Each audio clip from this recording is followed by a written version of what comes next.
নমস্কার। Castle of স্টোরিজে আমাদের সকল শ্রোতা বন্ধুদের আরও একবার স্বাগত জানাই। আমাদের আজকের পরিবেশনা হল ষষ্ঠীপদ চট্টোপাধ্যায়ের রচিত প্রেত আতঙ্ক। শুনতে থাকুন আমাদের আজকের গল্প।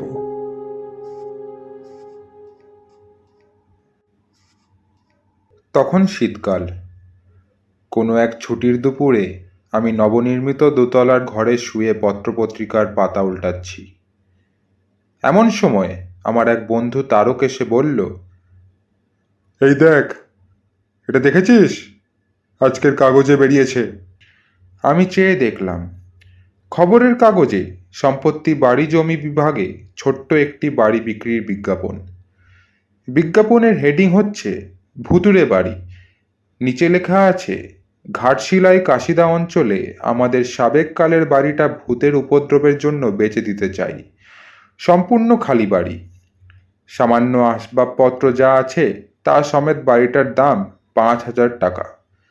সব জেনে শুনে যদি কেউ কিনতে চান নিচের ঠিকানায় যোগাযোগ করুন। আজ থেকে বছর 30 আগে যে সময়কার কথা বলছি, তখন 5,000 টাকার দাম ছিল অনেক।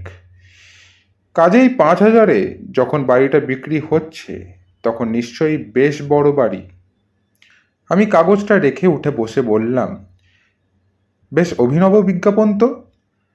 আর বাড়ির মালিকও খুব সৎ লোক মনে হচ্ছে, কেননা তিনি যখন সব কিছু জানিয়েই বাড়িটা বিক্রি করছেন তখন নিশ্চয়ই কোনো জোচ্চুরি বুদ্ধি তার নেই। কিন্তু মুশকিল হচ্ছে, দেখি আমাদের লাভ কি? এত টাকা তো আমাদের নেই যে এই বাড়ি আমরা কিনব। অতএব কিনবে কে? তারক বলল, বাড়ি কেনার লোকের কি অভাব আছে রে? মোহনের জ্যাঠামশাই একবার ঘাটশিলায় বাড়ি কেনার ইচ্ছা প্রকাশ করেছিলেন। এখন বিজ্ঞাপনটা তাকে দেখালেই নিশ্চয়ই তিনি রাজি হয়ে যাবেন। আর ভৌতিক ব্যাপার স্যাপার সেগুলো তাকে যুক্তিতর্ক দিয়ে নস্যাৎ করিয়ে দিলেই হবে। মোদ্দা কথা হচ্ছে এই সুযোগে ঘাটশিলাটা একবার ঘুরে আসা। প্রস্তাবটা চানাচুরের মতোই মুখরোচক। বললাম, আরে বাহ, বেশ বলছিস তো, চল তবে এক্ষুনি যাই। আমরা দুজনে তখন খবরের কাগজের ওই অংশটার উপর লাল পেন্সিলে দাগ দিয়ে শিবপুরে মোহনদের বাড়ির দিকে চললাম। ওদের বাড়িতে গিয়ে মোহনকেও পেয়ে গেলাম অপ্রত্যাশিতভাবে। আসলে ছুটির দিন তো, এই সময়টা খেয়ে দিয়ে সবাই একটু বিশ্রাম করে। মোহনকে কাগজটা দেখাতে ও একটু অবাক হয়ে গেল। তারপর বলল, বেশ মজার ব্যাপার। ভূতের বাড়ি এই কথা আগের থেকে জানিয়ে কেউ আবার বিজ্ঞাপন দেয় নাকি? লোকটার মাথা খারাপ নেই তো, নাকি বিজ্ঞাপনটাই ফলস? তারক বলল, এটা যখন বিজ্ঞাপন তখন ফলস এটা কিছুতেই নয়। কেননা কার এত টাকা আছে যে খরচা করে এইসব ফাজলামি করতে যাবে? মোহন বলল, তা ঠিক, তবে জ্যাঠামশাই যা ভীতু লোক, তাতে এ বাড়ি উনি কিনতেই চাইবেন না। তারক বলল, আরে বাবা, বুঝছিস না কেন? ভূত টুত ওসব বাজে। আসলে ভদ্রলোকের সম্পত্তি অনেক, বিক্রি করতে চাইছেন কিন্তু খদ্দের পাচ্ছেন না। কাজেই এই চমক লাগানো বিজ্ঞাপনে কিছু লোকের দৃষ্টি আকর্ষণ করতে চাইছেন। অনেক লোক তো আছে ভূতের নামে হাড়ে চটা, তাদেরই ভেতর থেকে কেউ হয়তো জেদ করে বাড়িটা কিনেই ফেললো। এটা অবশ্য মন্দ বলিসনি। ঠিক আছে, এসেছিস যখন বস তোরা। জ্যাঠামশাই সবে শুয়েছেন, উঠলেই খবরটা দিচ্ছি। তারপর বাড়ি কেনা হোক না হোক দেখতে যাওয়ার ছলে 2-4 দিন ঘাটশিলা থেকে ঘুরে আসা যাবেক্ষণ।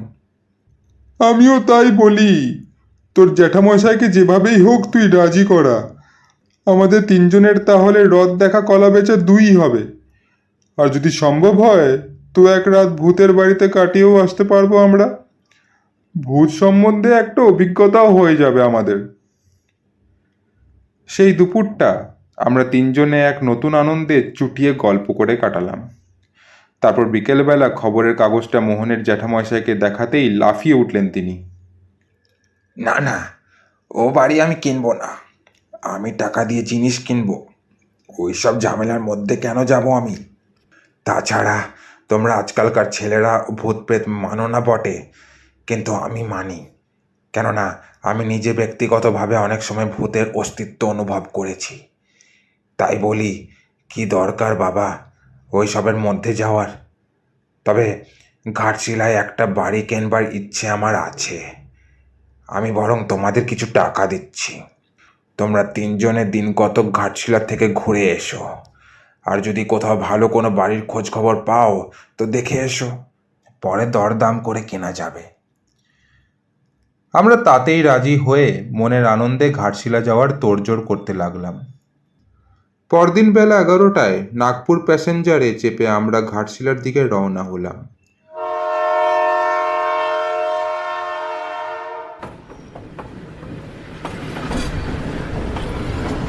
সন্ধ্যের পর যখন স্টেশনে নামলাম তখন চারদিকে ঘুটঘুটে অন্ধকার করছে।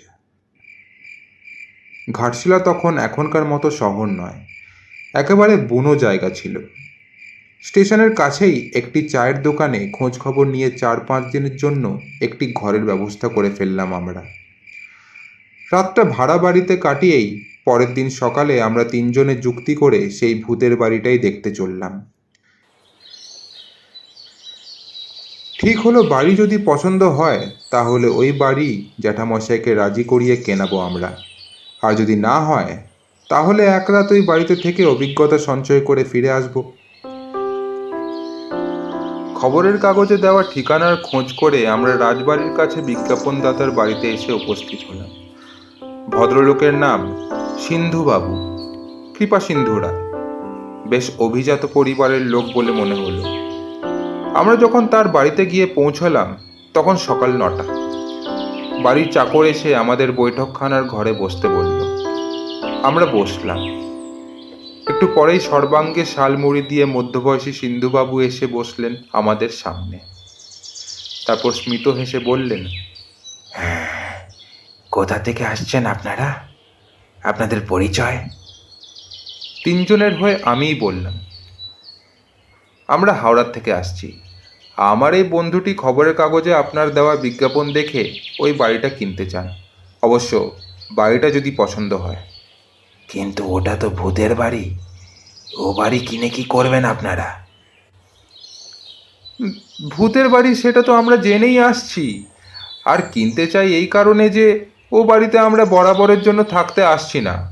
ভূতের বাড়ি ভূতেরই থাকবে, আমরা শুধু মাঝে মধ্যে দিন কতকের জন্য এসে একটু উপদ্রব করে যাব। সিন্ধুবাবু একটু গম্ভীর হয়ে বললেন, ঠিক আছে, একটু বসুন আপনারা, আপনাদের চা জল খাবার আসছে। তারপর আমার একজন লোক গিয়ে আপনাদের দেখিয়ে আনবে বাড়িটা। খানিক বসবার পরই চাকর এসে 1 প্লেট করে গরম হালুয়া এবং চা 1 কাপ করে রেখে গেল আমাদের সামনে। আমরা 3 জনেই খেয়ে নিলাম সেগুলো। তারপর সিন্ধুবাবুর লোকের সঙ্গে চললাম বাড়ি দেখতে। কাশিদা এখান থেকে অনেক দূরে, তবুও আমরা পায়ে হেঁটেই দেখতে গেলাম বাড়িটা।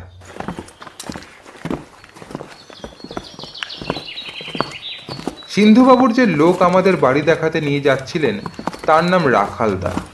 রাখালদা যেতে যেতে বললেন, আপনারা কলকাতা থেকেই আসছেন তো? তা বলছিলাম কি। মোহন বাধা দিয়ে বলল, না রাখালদা, আমরা মোটেই কলকাতার লোক নই, আমরা হাওড়ার লোক, শিবপুরের বাসিন্দা, হাওড়া থেকেই আসছি। সে যেখানকারই লোক হন না কেন, হাওড়া আর কলকাতা একই ব্যাপার। তা বলছিলাম কি, এ বাড়ি আপনারা কিনবেন না, তারপর উপদ্রবে বাড়িতে। আজ পর্যন্ত কেউ এক রাতও টিকতে পারেনি এখানে। সে কি, এসব বাড়ির দিন মানে ব্যবহারের জন্য, অর্থাৎ অফিস কাছারি ইত্যাদির জন্যই ভালো, কিন্তু থাকার পক্ষে এ বাড়ি উপযুক্তই নয়। কেন বলুন তো? শুনুন তবে। সিন্ধুবাবুরা এই অঞ্চলের অত্যন্ত প্রতিপত্তিশালী লোক। ঘাটশিলা এবং আশেপাশে বেশ কয়েকটা বাড়ি আছে ওদের।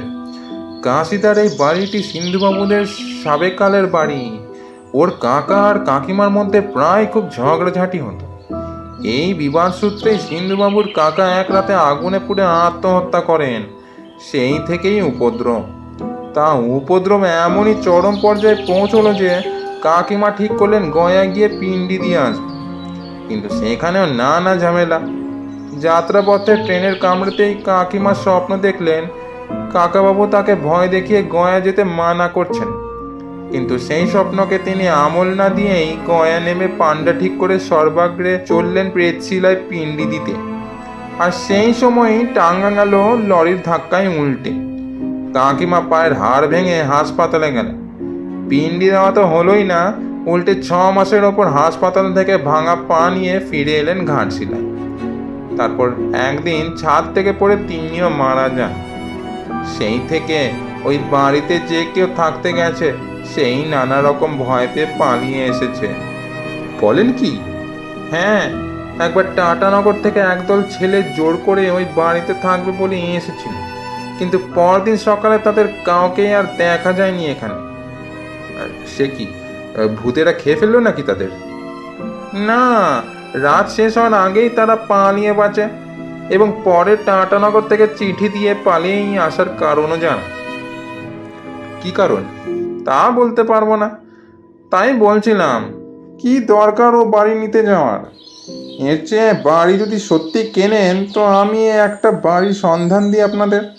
বেশ, তো আগে দেখি না এই বাড়িটা, তারপর যদি পছন্দ না হয় তখন আপনার বাড়িটাও দেখে আসা যাবে। এইভাবে কথা বলতে বলতেই আমরা সেই বাড়ির কাছে এসে পৌঁছালাম। দূরে পাহাড়ের সারি, ছোট ছোট টিলা, ঘন শালবন। আহ, কি চমৎকার!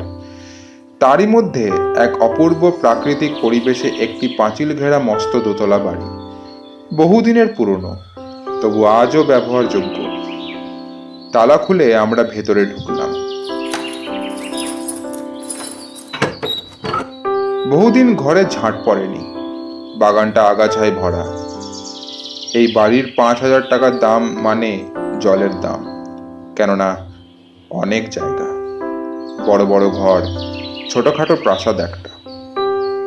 বাড়িটার রিপেয়ারিং কস্টই 5,000-এর অনেক বেশি। এর আশপাশে অবশ্য কোনো বাড়ি নেই, যা আছে সবই দূরে দূরে। আমরা বাড়িতে এসে নিচে ওপর করে সব ঘরগুলো ঘুরে ফিরে দেখলাম। বসবাসের জন্যই হোক আর অবসর বিনোদনের জন্যই হোক, এর চেয়ে লোভনীয় বাড়ি সত্যিই হতে পারে না। আমরা সবাই একমত হয়ে বললাম, রাখালদা, আপনি যাই বলুন না কেন, এ বাড়ি আমরা কিনবই। মোহন বলল, শুধু তাই নয়, আজ থেকে যে কদিন আমরা ঘাটশিলাই আছি সে কদিন এই বাড়িতেই থাকবো আমরা। রাখালদা একটু মনমরা হয়ে বললেন, যা আপনারা ভালো বোঝেন তাই করবেন, পরে যেন দোষ দেবেন না আমাদের। আর একটা কথা, এখানে আলোর কোনো কানেকশন নেই, দোকান থেকে একটা হারিকেন অথবা লণ্ঠন আনিয়ে রাখবেন। এই বলে আমাদের হাতে চাবি দিয়ে চলে গেলেন রাখালদা। এরপর এক সময় আমরাও আমাদের সেই ভাড়া করা বাড়িতে গিয়ে মালপত্র যা ছিল নিয়ে চলে এলাম এখানে। তারপর সারাদিন ধরে এ ঘর সে ঘর নিচে ওপর এই করতে লাগলাম। ইতিমধ্যে আমাদের এই বাড়িতে আসতে দেখে কিছু কৌতূহলী মানুষও উঁকি ঝুঁকি মারতে লাগলো এদিক সেদিক থেকে। আমরাও সবার জন্যই বাড়িটার অবারিত দ্বার রাখলাম। সবাই যখন শুনলো আমরা এই বাড়ি কিনতে চাই, তখন যার পরনায় অবাক হয়ে গেল সকলে। সবাই এক বাক্যে বারণ করতে লাগলো এই বাড়িতে না থাকা বা এই বাড়ি না কেনার জন্য। সবাই বলল, বাড়িটা সত্যি উপদ্রবের বাড়ি, না হলে কখনো এত কম দামে এত বড় একটা বাড়ি এখানে এতদিন খালি পড়ে থাকে। আমরা সব শুনলাম, শুনে বললাম, তবুও আমরা নিজেরা একবার পরখ করে দেখতে চাই। যদি সেরকম খারাপ কিছু না ঘটে তাহলে এই বাড়ি আমরা কিনছি।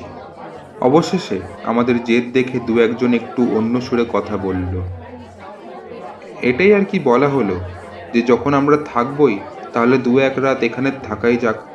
বাড়িটার বদনাম আছে ঠিকই, তবে সচরাচর কেউ তো থাকে না। এইভাবে মানুষজন সাহস করে এলে থাকতে থাকতে কি হয় কে বলতে পারে। দেখাই যাক না এতদিন ভূতের উপদ্রব একটু কমেছে কিনা। কেউ বলল হ্যাঁ হ্যাঁ, কেউ বলল কিছু, কেউ বলল অন্য কিছু। অগত্যা সব কিছু এটাই ঠিক হলো যে তাহলে থাকা যাক। সেই ভদ্রলোক বলল, হ্যাঁ, সাহস করে থেকেই যান। তাছাড়া আমরা যখন জেনে গেছি তখন আমরাও একটু সজাগ থাকব। যদি বেশি ভয় টয় পান তো ছাদে উঠে জোরে চেঁচাবেন, দল বেঁধে ছুটে আসবো সবাই।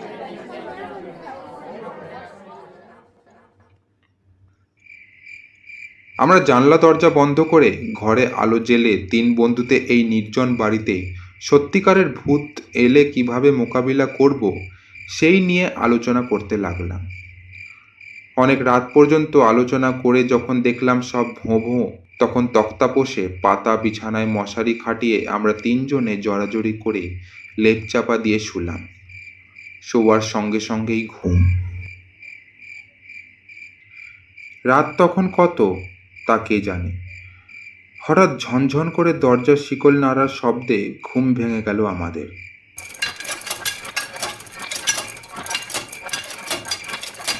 শিকল নাড়তে নাড়তে কে যেন একজন বলে উঠল, এই যে, কে আছেন ভেতরে? দরজা খুলুন। আমরা 3 জনেই উঠে বসলাম। মোহন বলল, কে? কে তা দেখতেই পাবেন, দরজা খুলুন। আমরা উঠে গিয়ে দরজা খুললাম। কিন্তু কি আশ্চর্য, কোথায় কে? সব ফাঁকা। দালানের দরজাটাও খিল দেওয়া, যেমনকার তেমনই আছে। কে তাহলে কিভাবে এসে ঘুম ভাঙালো আমাদের? ভয়ে বুকের রক্ত হিম হয়ে গেল। একটা ঠান্ডা স্রোত নেমে এলো পিঠের শির দ্বারা বেয়ে। আমরা আবার দরজা বন্ধ করে শুতে এলাম। কিন্তু এসে দেখি অসম্ভব ব্যাপার। এরই মধ্যে আমাদের তক্তাপোষটা ঘরের উল্টো দিকে নিয়ে যাওয়া হয়েছে এবং আমাদের বিছানাও দখল করেছে কারা।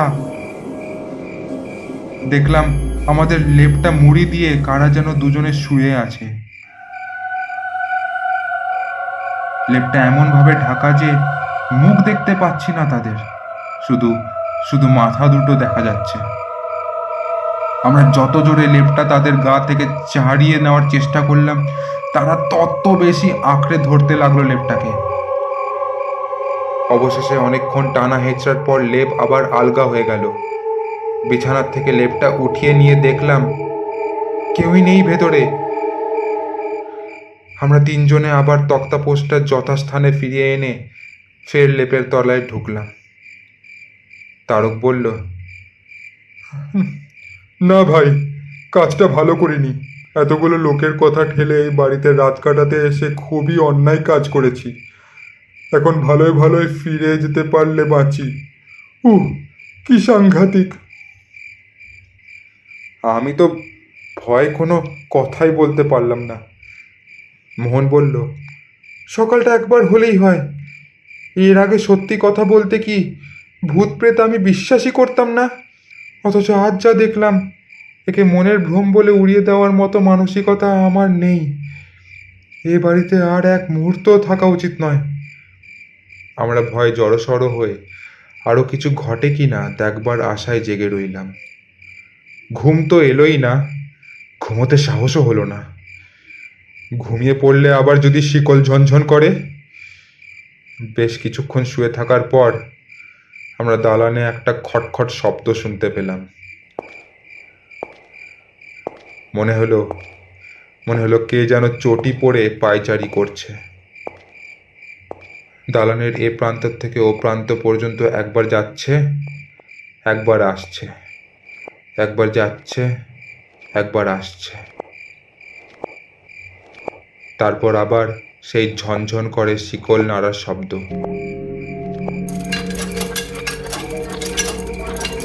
সভায় আমরা 3 জনের 3 জনকে জড়িয়ে ধরলাম। কেউ আর উঠলাম না দরজা খুলতে। শিকল ঝনঝন করে বেজেই চলল। তারপরে শোনা গেল আবার আগের মতোই ক্রুদ্ধ কণ্ঠস্বর, কারা আছে ঘরের ভেতর? দরজাটা এত করে খুলতে বলছি যে দরজা খোলো। কে খুলবে দরজা? আমরা তখন আতঙ্কে নীল হয়ে উঠেছি ক্রমশ। কেই বা যাবে দরজার কাছে? উঠে দাঁড়াবারও যে শক্তি নেই কারো। ক্রুদ্ধ কণ্ঠস্বর আবার শোনা গেল। দরজা না খুললে কিন্তু ভয়ানক ব্যাপার হবে। খোলো বলছি, না হলে ভেঙে ঢুকবো। বলার সঙ্গে সঙ্গেই দরজায় দমাদম লাথি পড়তে লাগলো। অগত্যা উঠতেই হলো। তিনজনে পা টিপে টিপে দরজার কাছে গিয়ে খিলটা খুলতেই দরজাটা সশব্দে দু হাট হয়ে খুলে গেল। মনে হলো কেউ যেন ওদিক থেকে জোরে ধাক্কা দিয়ে খুলে দিল দরজাটা। সে কি দারুণ শব্দ! গোটা বাড়িটা কেঁপে উঠল বুঝি। কিন্তু তা না হয় হলো, কেউ কোথাও নেই। এই শীতেও গায়ে ঘাম দিল তখন। এরপরে আর বিছানায় ফিরে যাওয়ার মতো মন বা সাহস নেই।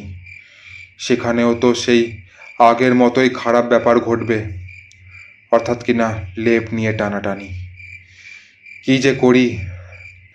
পরস্পর মুখ চাওয়াচাওয়ি করে এমন সময় হঠাৎ আমাদের লণ্ঠনটা কে যেন আছাড় মেরে ভেঙে ফেললো ঘরের ভেতর। অন্ধকার, ঘন অন্ধকারে ঢেকে গেল চারদিক। আমরা সঙ্গে সঙ্গে মনস্থির করে ঘরে ঢুকে অন্ধকারে হাতড়ে হাতড়ে যে যার জামা প্যান্ট পরে নিলাম। মোহনের টর্চ ছিল। টর্চ জেলে হাত ঘড়িতে দেখে নিলাম রাত তখন 2:30। আর দেরি নয়, এখনই পালাতে হবে এখান থেকে। না হলে যে কোনো মুহূর্তে ভয়ানক একটা কিছু ঘটে যেতে পারে। ওদিকে বারান্দার দরজাতেও তখন দমাদম লাথি পড়তে শুরু হয়েছে, লাথির পর লাথি। আর তার সঙ্গে সঙ্গেই প্রচণ্ড ধমকানি। খোলো বলছি, খোলো, না হলে ভালো হবে না। শিগগির খুলে দাও। আমরা কোনো রকমের দরজা খুলেই এক লাফে বাইরের বাগানে এসে পড়লাম। তারপর পেছন ফিরে দেখি দালানের দরজার কাছে আগুন পোড়া ঝলসানো চেহারার এক বিকট মূর্তি দাঁড়িয়ে আছে। মানুষ তাকে বলবো না। মানুষ কখনো অত কুৎসিত হয় না, মানুষ কখনো অত দীর্ঘ হয় না, মানুষের চোখ দিয়ে কখনো অত আগুন বেরোয় না। আমরা বেশিক্ষণ চেয়ে থাকতে পারলাম না সেদিকে। বাগানের দরজার খিল খুলে বাইরে বেরিয়ে হাঁফ ছেড়ে বাঁচলাম। দূরে একটি আদিবাসী বস্তি ছিল। বাকি রাতটুকু সেখানে কাটিয়ে ভোরের ট্রেনেই হাওড়ায়।